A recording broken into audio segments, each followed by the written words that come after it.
Hello everyone, good morning. আশা করি সবাই খুব ভালো আছো, আমরাও খুব ভালো আছি। এখন সময় হচ্ছে সকাল 9:25। এখন থেকেই ভিডিওটা শুরু করলাম।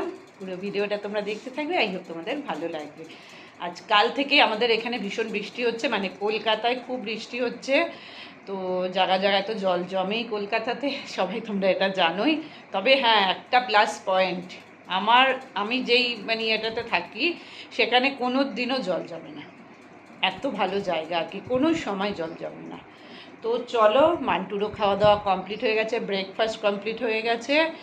তো এইবার রেডি করব ব্রেকফাস্ট আর কি, ঘরের সমস্ত কাজ কমপ্লিট।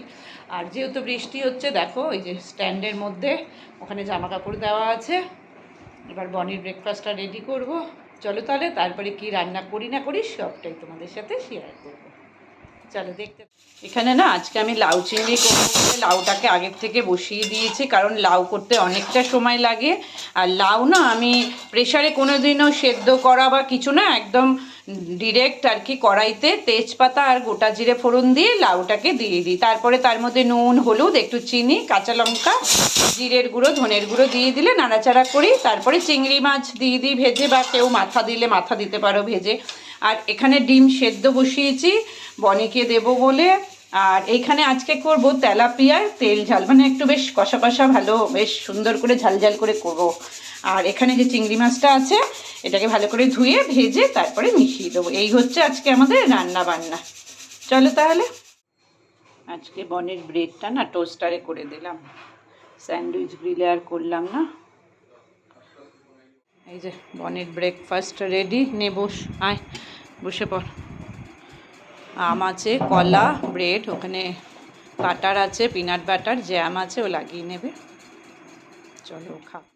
লাউ চিংড়িতে না এই ধরনের ছোট ছোট চিংড়িগুলো দিলে ভালো টেস্ট হয়, আর বড় বড় চিংড়ি দিলে না ভালো লাগে না। আমি না লাউটা নামিয়ে একটু তেল দিয়ে চিংড়ি মাছটাকে ভেজে নিলাম।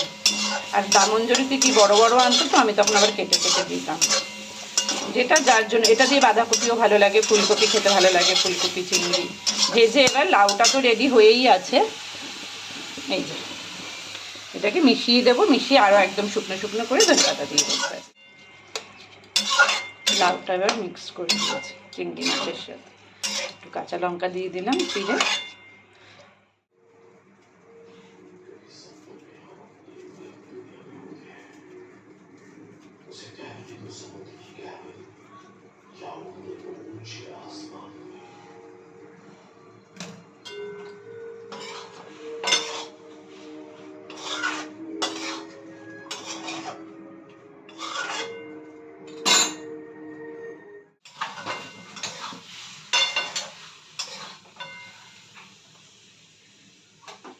রেডি হয়ে গেছে লাউ চিংড়ি।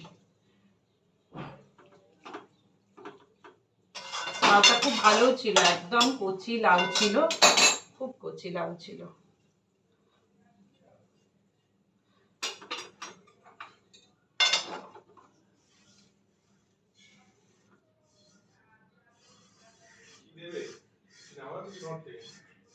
না না, ওকে খেতে দেবো আমি। হ্যাঁ হ্যাঁ হ্যাঁ হ্যাঁ, রেডি লাউ।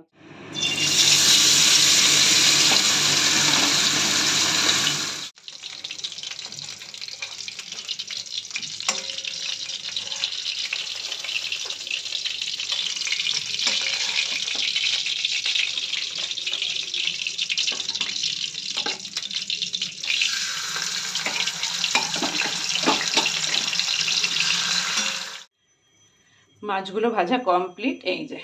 তারপরে কালো জিরে ফোড়ন দিয়ে পেঁয়াজ, আদা, রসুনের একটা মিক্সিতে চালিয়ে দিই, নালে না পেস্ট বানিয়ে দিয়ে দিলাম। আর এইখানে এই যে সর্ষে পাউডারটাকে ভিজিয়ে রেখেছি। ব্যাস, এটাই হচ্ছে আজকে তেলাপিয়া মাছের মশলা। তেলাপিয়ার তেলে ঝালে করব, খুব ভালো লাগে, টেস্টি লাগে কিন্তু। একটু ফুটে উঠলেই রেডি হয়ে যাবে তেলাপিয়া মাছের তেল ঝাল আর কি। দেখো ইয়ামি হয়েছে দেখতে, খেতেও কিন্তু খুব ইয়ামি হয়। চলো তাহলে, মাছটা কমপ্লিট হয়ে গেছে। আজকে রিনা তাড়াতাড়ি এসছে, ও একটু যাবে ডক্টরের কাছে, আর একটু শরীরটা খারাপ হয়েছে, পেট ব্যথা করছে, তো সেই কারণে আমি বললাম তুই চলে যা। ওই জন্য এই যে সব আমাকে আজকে ক্লিন করতে হবে, এইগুলো কাউন্টারটা পুরো আমি ক্লিন করব, স্নান করব, পুজো করব, তারপরে আসবো আবার তোমাদের সামনে।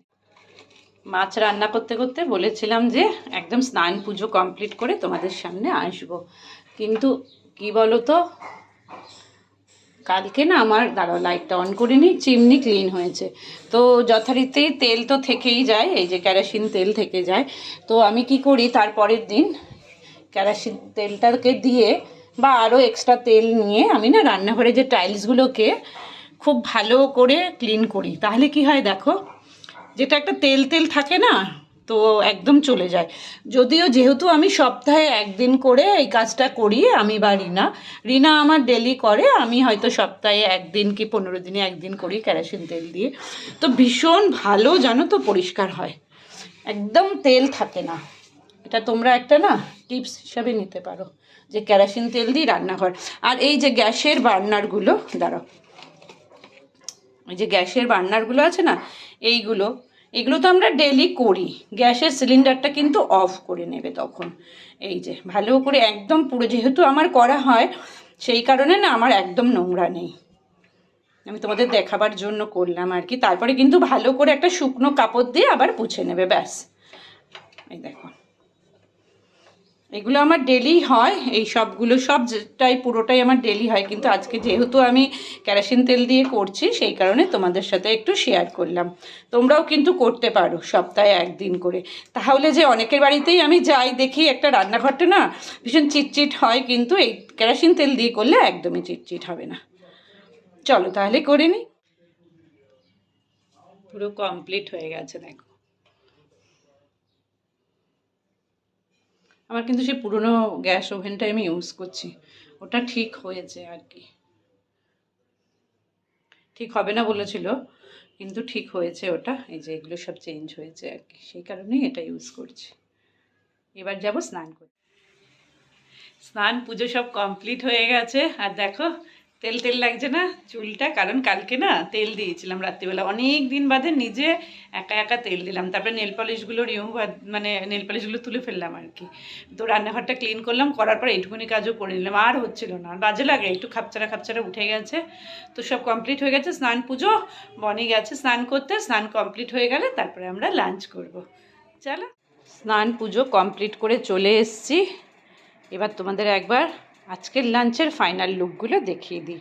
আর ওখানে আছে মান্টুর থালা, মান্টুকে ভাত দেবো, এখানে আছে গরম সাদা ভাত, ইয়ামি লাউ চিংড়ি, আর ইয়ামি তেলাপিয়া মাছের তেল ঝাল, এটাই আজকে আমাদের লাঞ্চ মেনু। আজকে আর টক দই রাখিনি, কারণ এটার মধ্যে না সর্ষে আছে বলে আমি আর রাখিনি আর কি। চলো তাহলে লাঞ্চ করি। ফাইনাল লুকটা কি সুন্দর লাগছে না, লাউ চিংড়ি, গোপাল ভাঁড়ের সেই লাউ চিংড়ি, এখনও মানে দেখতে বসলে না টিভিতে বেশ ভালোই লাগে দেখতে, কিন্তু আমার তো গোপাল ভাঁড় খুব ভালো লাগে, বনিও খুব দেখে, বনি বড় হয়েছে, ছোট ছোট সব জিনিসগুলো না, এই কার্টুনগুলো, এই মানে এই গল্পগুলো খুব দেখে ও, খুব ভালো লাগে দেখতে গোপাল ভাঁড়ের। আজকে সেই লাউ চিংড়ি খাবো, এখন খেতে বসে পড়েছি। এখানে আছে বনি, চলো তাহলে আমরা